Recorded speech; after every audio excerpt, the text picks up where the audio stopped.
Me llamo Fabián, tengo 37 años y, si me vieran ahora, parado frente al ventanal de mi oficina en el piso 40 de una torre en Monterrey, pensarían que lo tengo todo. Llevo un traje hecho a medida que cuesta más de lo que mi padre ganaba en un año, un reloj suizo en la muñeca que marca el tiempo con una precisión implacable, y abajo, en el estacionamiento, me espera un auto deportivo alemán. La gente me llama Don Fabián con respeto, a veces con envidia. Soy un magnate inmobiliario, el hombre que convirtió terrenos baldíos en comunidades prósperas. Pero hay una verdad que el dinero no puede maquillar y que la lluvia que golpea el cristal en este momento parece susurrarme, soy un hombre profundamente solo. Monterrey es una ciudad de industria, de hierro y fuego, muy diferente al lugar donde crecí. Aquí, el éxito se mide en concreto y acero. Pero mi corazón, o lo que queda de él, se quedó atrapado hace décadas en San Cristóbal, un pueblo mágico detenido en el tiempo, lleno de calles empedradas y olor a tierra mojada. Dicen que no puedes extrañar lo que te hizo daño, pero es mentira. Extraño la inocencia que me robaron. Estaba revisando los planos de un nuevo complejo residencial cuando mi teléfono personal vibró sobre el escritorio de caoba. Era un número desconocido, con el código de área de San Cristóbal. Sentí un escalofrío recorrer mi espalda, ese sexto sentido que te avisa cuando el destino está a punto de darte un golpe en el estómago. Dudé un segundo. Nadie de mi pasado tenía este número. Nadie, excepto quizás los fantasmas. ¿Bueno? Contesté, mi voz sonó más ronca de lo habitual. Al otro lado de la línea, hubo un silencio breve, seguido por una respiración entrecortada. ¿Hablo con el señor Fabián? ¿Fabián Montero? Preguntó una voz de mujer, temblorosa, joven pero cargada de urgencia. Soy yo. ¿Quién habla? Señor Fabián, soy Rosalba. Fui la enfermera de su padre, don Rogelio, durante los últimos 6 meses. El nombre de mi padre golpeó mi pecho como un mazo. Rogelio. Hacía casi 20 años que no lo veía. 20 años de silencio, de cartas de vuelta sin abrir, de llamadas cortadas. Había enterrado su recuerdo bajo capas de trabajo obsesivo y ambición. ¿Qué sucede? Pregunté, aunque en el fondo ya sabía la respuesta. Nadie llama después de tanto tiempo para dar buenas noticias. Lo siento mucho, señor, Rosalba sollozó suavemente. Don Rogelio falleció esta mañana. Se fue dormido, sin dolor, pero... El mundo se detuvo. El ruido de la lluvia, el zumbido del aire acondicionado, todo desapareció. Mi padre había muerto. El hombre que fue mi héroe en la infancia y luego se convirtió en un extraño cobarde, ya no estaba. No sentí ganas de llorar. Al menos no todavía. Lo que sentí fue una mezcla tóxica de ira, arrepentimiento y una curiosidad dolorosa. ¿Pero qué, Rosalba? Insistí, notando que la enfermera tenía algo más atorado en la garganta. Señor, necesito verlo.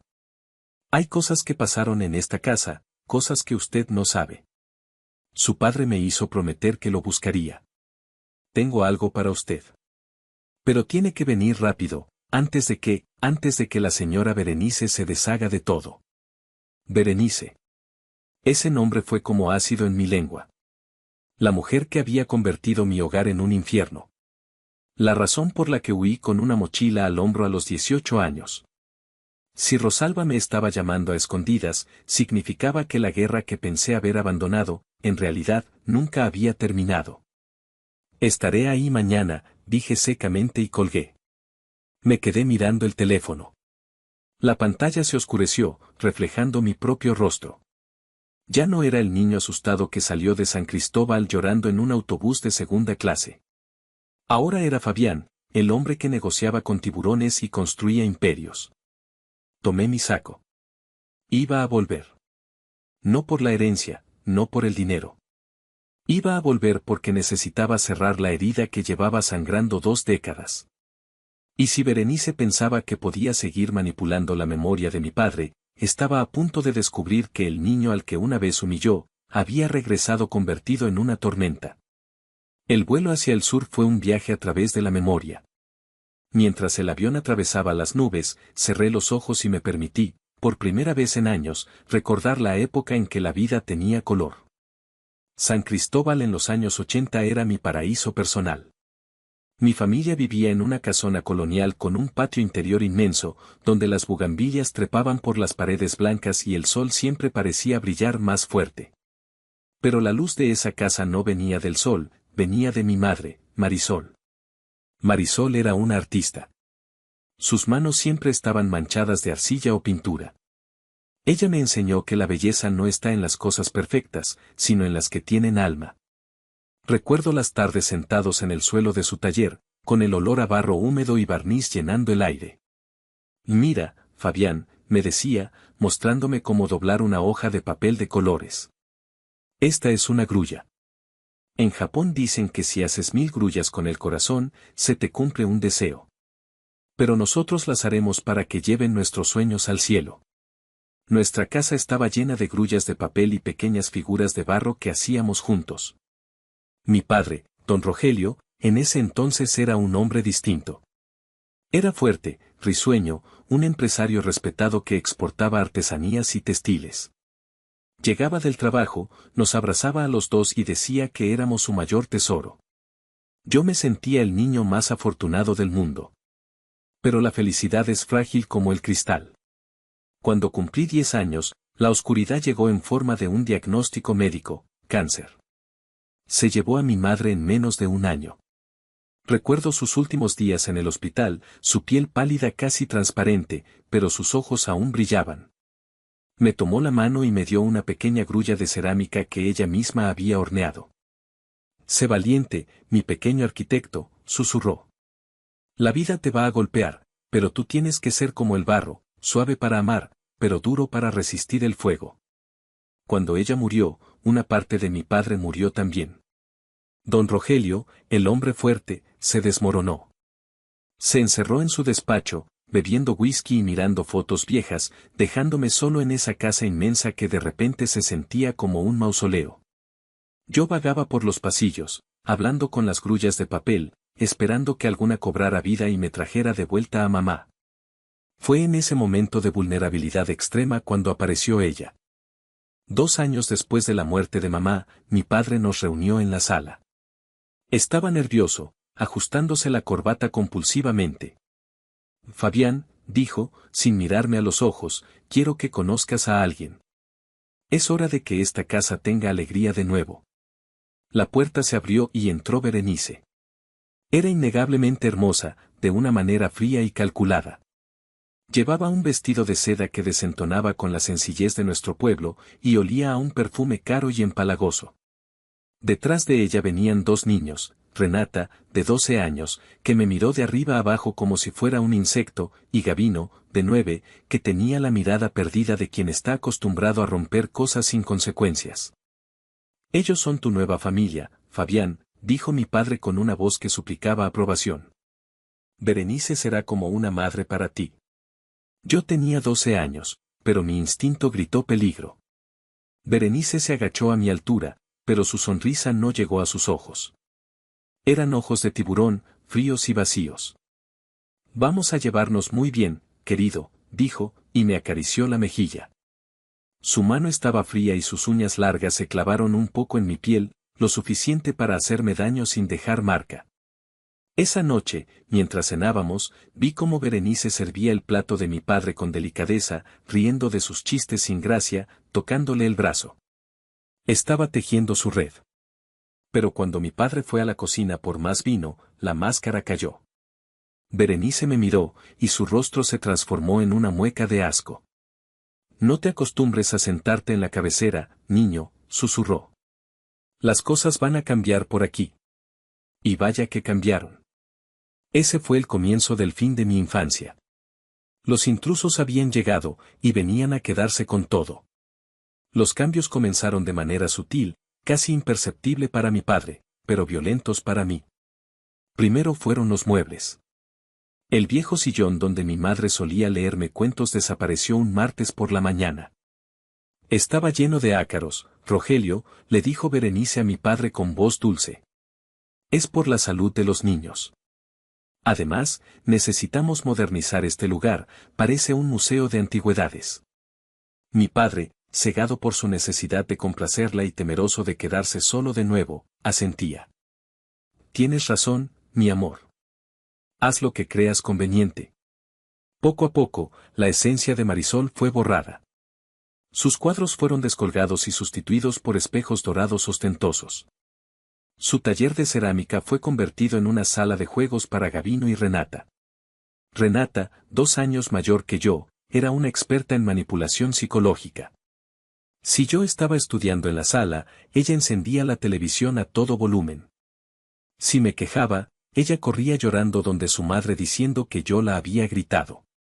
Gabino, por otro lado, era crueldad física pura. Le divertía accidentalmente tropezar conmigo en las escaleras o esconder mis libros escolares antes de los exámenes. Pero lo peor no eran ellos, era la complicidad silenciosa de mi padre. Berenice había logrado convencerlo de que yo era un niño problemático, celoso de su nueva felicidad. Fabián es difícil, Rogelio, la escuché decir una noche a través de la puerta entreabierta del despacho. No acepta a mis hijos. Me preocupa que pueda ser violento. Quizás deberíamos ser más estrictos con él. Y así, me convertí en el villano de mi propia casa. La gota que derramó el vaso ocurrió en mi cumpleaños número 14. Yo no esperaba una fiesta, sabía que Berenice no lo permitiría. Solo quería pasar el día tranquilo. Había logrado rescatar del taller de mamá, antes de que lo desmantelaran, una pequeña caja con las últimas grullas de papel que habíamos hecho juntos y la pieza de cerámica que ella me dio en el hospital. Eran mis tesoros más sagrados, escondidos en el fondo de mi armario. Ese día, llegué de la escuela y encontré la puerta de mi habitación abierta. Mi corazón se detuvo. Entré corriendo y vi a Gabino y Renata sentados en mi cama. Tenían la caja abierta. Las grullas de papel estaban destrozadas, reducidas a confeti de colores esparcidos por el suelo. Y en las manos de Gabino estaba la grulla de cerámica de mamá. «Suéltala», grité, sintiendo una furia volcánica que nunca había experimentado. Gabino sonrió, esa sonrisa estúpida y maliciosa. «Uy, qué feo es esto. ¿Quién hace estas porquerías?», dijo, y abrió la mano. El tiempo se movió en cámara lenta. Vi la grulla caer. Escuché el sonido seco y doloroso de la cerámica rompiéndose contra el suelo de madera. Se hizo añicos, igual que mi corazón. Me lancé sobre Gabino. No pensé, solo actué. Lo empujé contra la pared y le di un puñetazo en la cara. Él gritó, más de sorpresa que de dolor. En ese instante, Berenice apareció en la puerta como si hubiera estado esperando la señal. «Dios mío.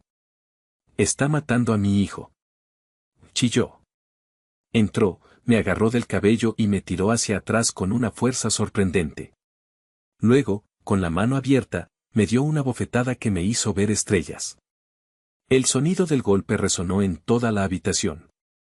Mi padre llegó corriendo, alarmado por los gritos. «¿Qué pasa aquí?», preguntó, mirando la escena, Gabino llorando en el suelo, fingiendo dolor mortal, Renata sollozando falsamente en una esquina, y Berenice abrazando a su hijo, mirándome con odio fingido. «Rogelio, mira lo que hizo este salvaje», gritó Berenice. Entramos a felicitarlo por su cumpleaños y atacó a Gabino. Casi lo mata. «Es un peligro, Rogelio, te lo dije». Yo miré a mi padre, con la mejilla ardiendo y las lágrimas de impotencia en los ojos.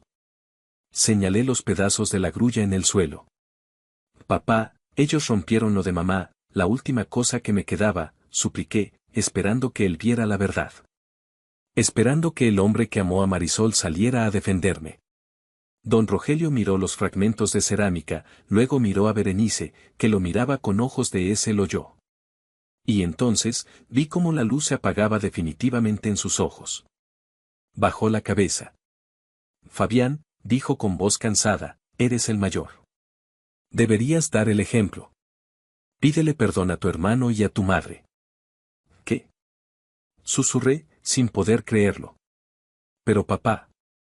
«Pide perdón», gritó, golpeando la pared. Estoy harto de tus celos. Quiero paz en esta casa. En ese momento, entendí que había quedado huérfano por segunda vez. Mi madre estaba muerta, y mi padre era un títere, un hombre hueco. No pedí perdón. Me di la vuelta y salí de la habitación, dejando atrás los pedazos rotos de mi infancia. Esa noche, mientras lloraba en silencio, juré que me iría. Juré que sería exitoso, tan poderoso que nunca nadie volvería a humillarme. Y juré que, algún día, Berenice pagaría cada lágrima. Los siguientes 4 años fueron una prisión. Aprendí a ser invisible. Me despertaba antes que todos y regresaba tarde, refugiándome en la biblioteca del pueblo o trabajando en pequeños oficios para ahorrar cada centavo. Estudiaba con la desesperación de un náufrago que ve tierra firme. Sabía que mi única salida era la universidad. Cuando llegó la carta de aceptación de la Universidad Tecnológica en Monterrey, con una beca parcial por excelencia académica, no celebré. Simplemente la guardé en mi mochila. La noche de mi partida, cumplí 18 años. Esperé a que la casa estuviera en silencio. Empaqué lo poco que tenía, algo de ropa, unos libros y los fragmentos de la grulla de cerámica que había pegado torpemente con pegamento. Bajé las escaleras con sigilo. Al pasar por el despacho de mi padre, la puerta estaba entreabierta. Él estaba ahí, dormido en su sillón, con una botella de whisky medio vacía a su lado. Se veía viejo, cansado. Sentí un impulso de entrar, de sacudirlo y decirle, «Papá, me voy, sálvame, pídeme que me quede». Pero sabía que si despertaba, sería Berenice quien hablaría por su boca. Dejé una pequeña grulla de papel, hecha con una hoja de cuaderno, sobre la mesa de la cocina. Era mi despedida silenciosa. Salí a la calle fría de San Cristóbal. El aire de la madrugada me llenó los pulmones. Era aire de libertad, pero también de soledad absoluta. Caminé hasta la estación de autobuses y compré un boleto de ida a Monterrey. Mientras el autobús se alejaba, vi mi pueblo hacerse pequeño en la distancia y prometí no mirar atrás. Monterrey no fue amable. Era una bestia de concreto, ruidosa y rápida. Mi beca cubría la matrícula, pero no la vida. Alquilé un cuarto minúsculo en una azotea, donde el calor en verano era insoportable y el frío en invierno calaba los huesos. Mis días eran una maratón, clases de ingeniería civil por la mañana y trabajo como lavaplatos en un restaurante por las tardes y noches. Mis manos, que antes hacían grullas delicadas, se llenaron de callos y quemaduras de jabón. Comía sobras del restaurante. Dormía 4 horas. Pero cada vez que sentía que iba a colapsar, recordaba la sonrisa burlona de Gabino y la mirada fría de Berenice, y sacaba fuerzas de la rabia. Intenté llamar a casa un par de veces el primer año. La primera vez, contestó Berenice. «¿Qué quieres?», dijo, sin preámbulos. «Quiero hablar con mi papá». «Él no quiere hablar contigo, Fabián. Dice que eres un ingrato que nos abandonó. No vuelvas a llamar y molestar nuestra paz». Colgó. La segunda vez, meses después, contestó mi padre. Mi corazón dio un vuelco. «¿Papá? Soy yo, Fabián».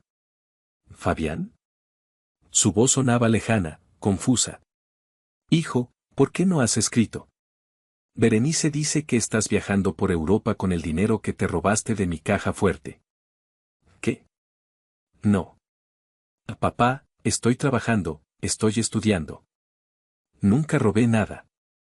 «Rogelio, dame ese teléfono», escuché la voz de Berenice al fondo. «Te está mintiendo otra vez. Te va a pedir dinero». La línea se cortó. Entendí entonces la magnitud de la maldad de esa mujer. No solo me había echado, estaba reescribiendo mi historia, envenenando la mente de mi padre contra mí. Me dolía el alma pensar que él creyera que yo era un ladrón. Ese día, en mi cuartucho de azotea, lloré por última vez. Decidí que Fabián, el hijo de Rogelio, había muerto. Ahora solo existía Fabián, el sobreviviente. Fue en mi tercer año, mientras trabajaba como ayudante de albañil en una obra durante el verano, cuando conocí a don Anselmo. Era el dueño de la constructora, un hombre del norte, rudo, de pocas palabras y bigote espeso. Me vio cargando sacos de cemento mientras repasaba mis apuntes de cálculo estructural en el descanso. «Oye, chamaco», me gritó. «¿Entiendes esos garabatos?» «Sí, señor. Estudio ingeniería». Me puso a prueba. Me pidió que calculara la carga de una viga. Lo hice en una servilleta, rápido y preciso. Don Anselmo sonrió, algo raro en él. «Tienes cabeza, muchacho. Y tienes hambre. Eso me gusta. Deja la pala. A partir de mañana eres mi asistente». Don Anselmo se convirtió en el padre que Rogelio no pudo ser.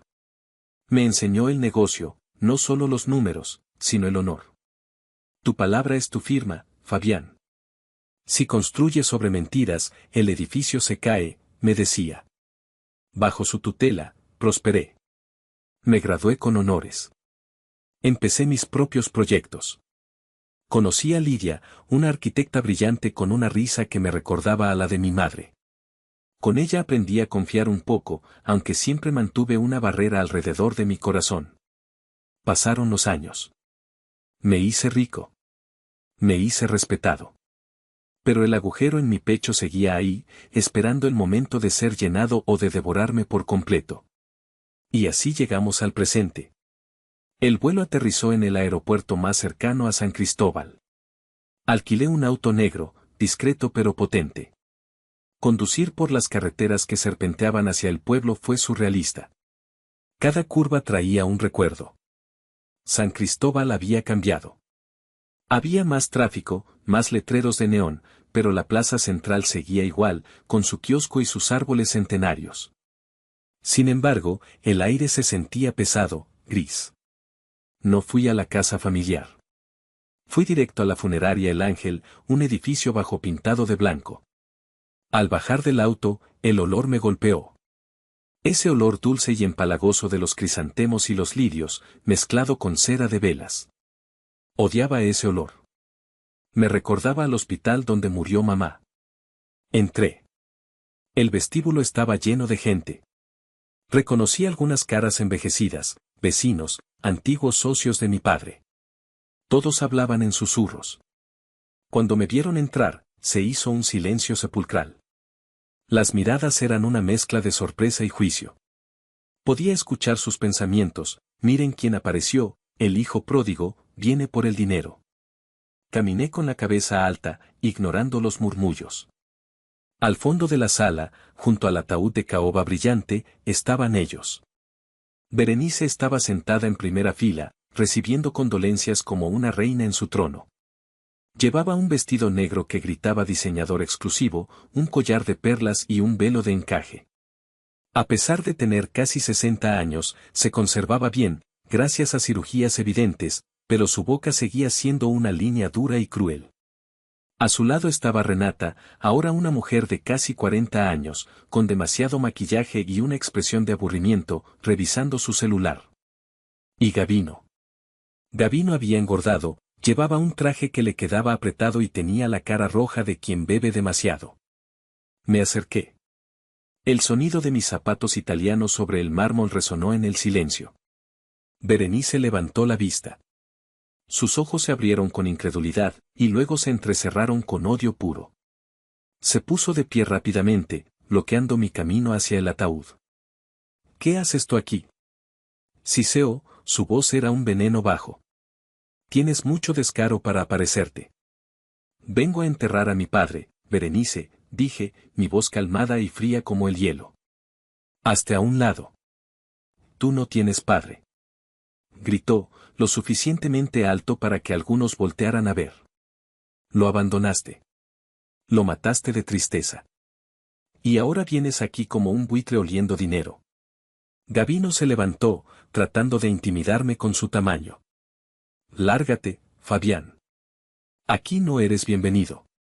Mamá tiene razón, vienes a ver qué te toca, ¿verdad? Pues te tengo noticias, no te toca nada. Sentí la ira burbujear en mi estómago, caliente y violenta. Quería gritarles que yo tenía más dinero del que ellos verían en 10 vidas. Quería decirles que ellos eran los parásitos. Pero miré el ataúd detrás de ellos. Mi padre estaba ahí. Por respeto a él, y por la promesa que me hice de no ser como ellos, me contuve. No vengo por dinero, Gavino. Tengo suficiente, dije, mirándolo a los ojos hasta que él desvió la mirada. Vengo a despedirme. Intenté dar un paso, pero Berenice me empujó el pecho con sus manos huesudas. Seguridad. Gritó ella. Saquen a este intruso. Está molestando a la viuda. 2 guardias de seguridad se acercaron, mirándome con duda. Sabían quién era yo por el parecido con el difunto, pero Berenice era la que pagaba. Señor, por favor, dijo uno de ellos. Miré a Berenice a los ojos. Vi su miedo disfrazado de furia. Sabía que si hacía un escándalo, ella ganaría el papel de víctima. Está bien, dije, sacudiendo mi saco donde ella me había tocado, como si me hubiera ensuciado. Me iré. Pero esto no termina aquí, Berenice. Di media vuelta y salí, sintiendo las miradas clavadas en mi espalda. No pude ver el rostro de mi padre. No pude decirle adiós. La rabia se transformó en una determinación fría y calculadora. Ya no era tristeza. Era guerra. Me registré en el único hotel decente del pueblo. La habitación era anticuada, pero limpia.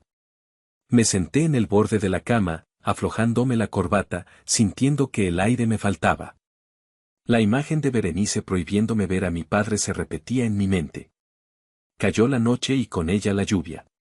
De repente, alguien tocó a mi puerta. Golpes suaves, nerviosos. Miré por la mirilla. Era una mujer joven, con el uniforme blanco de enfermera y un abrigo empapado. Era la voz del teléfono. Abrí la puerta. ¿Señor Fabián?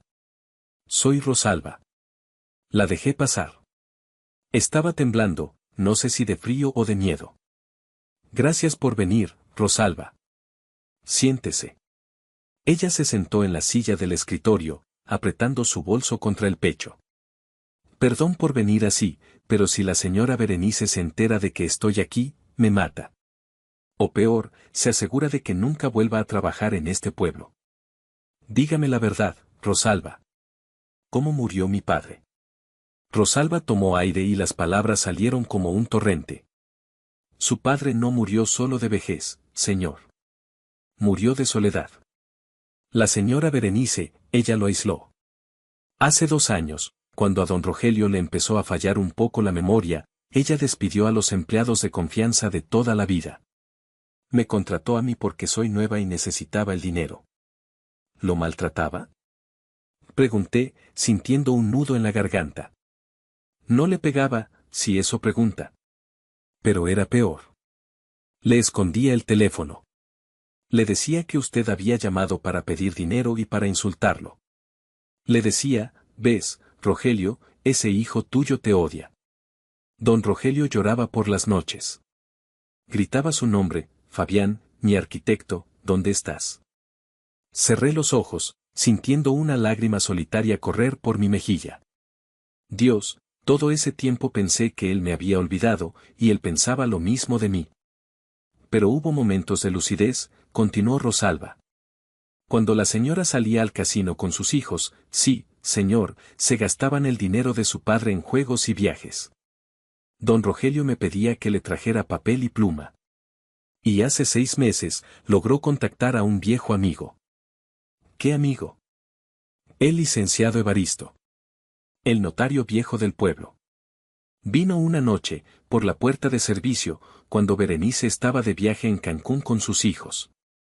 Estuvieron horas encerrados en el cuarto. Rosalba abrió su bolso y sacó un sobre grueso, sellado con cinta adhesiva y firmado con la letra temblorosa de mi padre. Don Rogelio me dio esto hace una semana. Me dijo, Rosalba, si algo me pasa, busca a mi hijo. No se lo des a nadie más. Es mi única redención. Tomé el sobre. Mis manos temblaban. Pesaba. Pesaba como 20 años de dolor. Gracias, Rosalba, dije, sacando mi cartera y poniéndole un fajo de billetes en la mano. Por tu valentía. Vete de este pueblo si puedes. Berenice es peligrosa. Lo haré, señor. Tenga cuidado. Cuando ella se fue, rompí el sello. Dentro había una carta manuscrita, un dispositivo USB y una llave pequeña y oxidada. Leí la carta primero. Hijo mío, Fabián. Si estás leyendo esto, es que ya no estoy y que, de algún modo, encontraste el camino de regreso a pesar de las mentiras. Perdóname. Fui un hombre débil. Dejé que el dolor por la muerte de tu madre me cegara y permití que una serpiente entrara en nuestro nido. No te defendí cuando debí hacerlo. Te dejé ir cuando debí rogarte que te quedaras.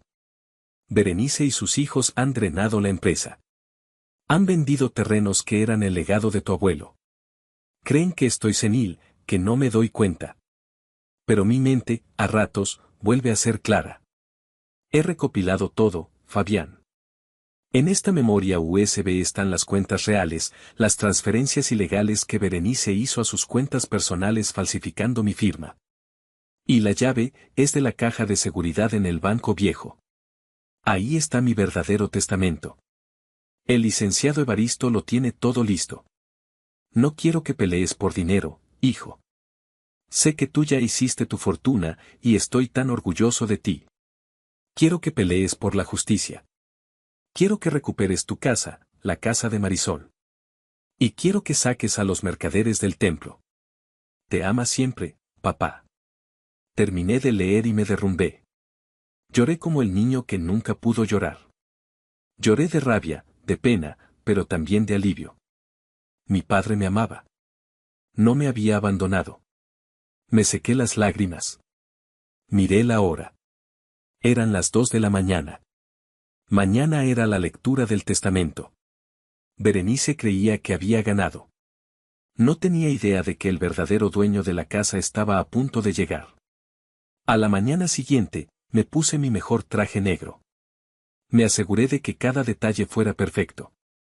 Hoy no era un día para el luto, era un día para la ejecución. Fui temprano a la oficina del licenciado Evaristo.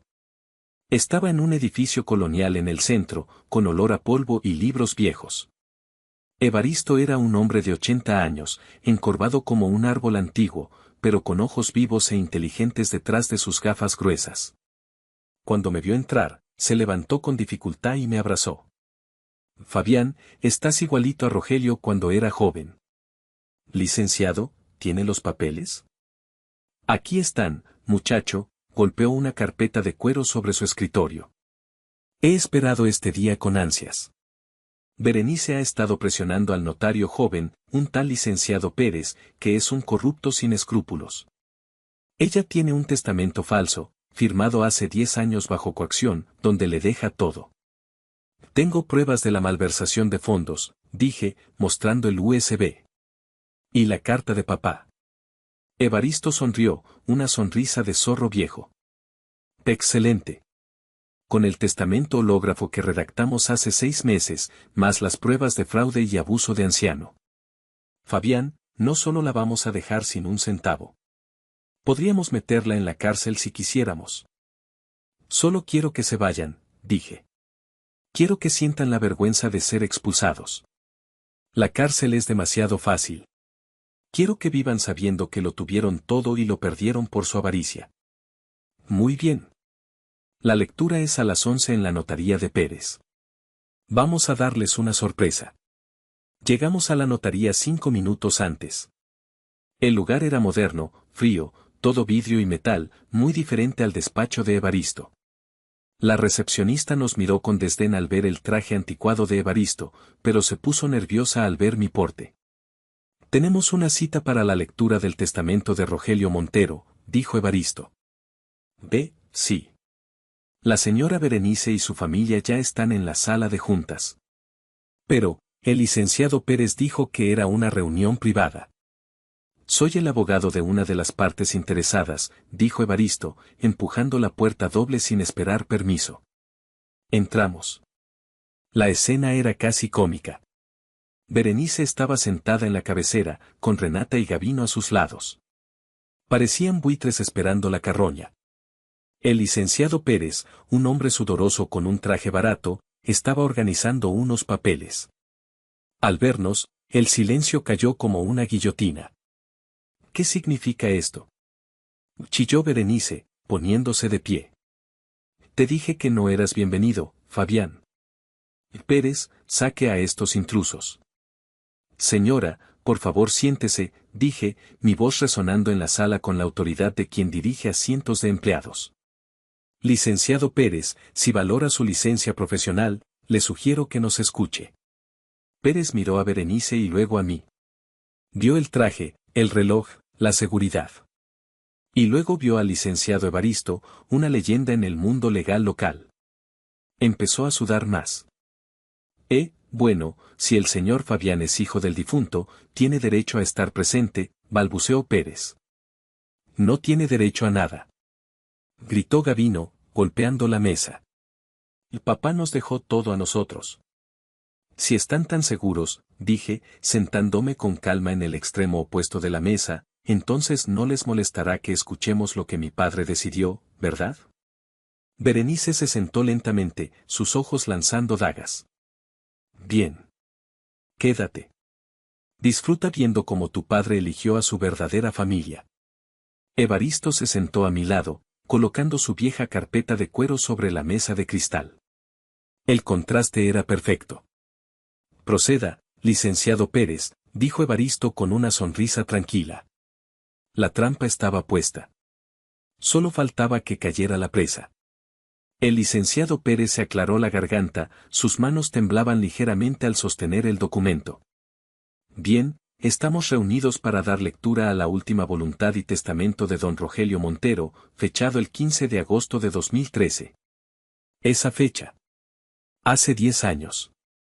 Justo cuando empezaron a aislarlo. En pleno uso de mis facultades mentales, yo, Rogelio Montero, declaro como heredera universal de todos mis bienes, incluyendo la casa familiar en San Cristóbal, las cuentas bancarias y el 100% de las acciones de la empresa, Textiles Montero, a mi amada esposa, Berenice. Berenice soltó un suspiro teatral y se llevó un pañuelo seco a los ojos. Renata sonrió con suficiencia, mirando sus uñas. Gavino se recostó en la silla, cruzando los brazos y mirándome con una mueca de te gané. A mis hijastros, Renata y Gavino, les lego un fondo fiduciario de... Un momento, interrumpió el licenciado Evaristo.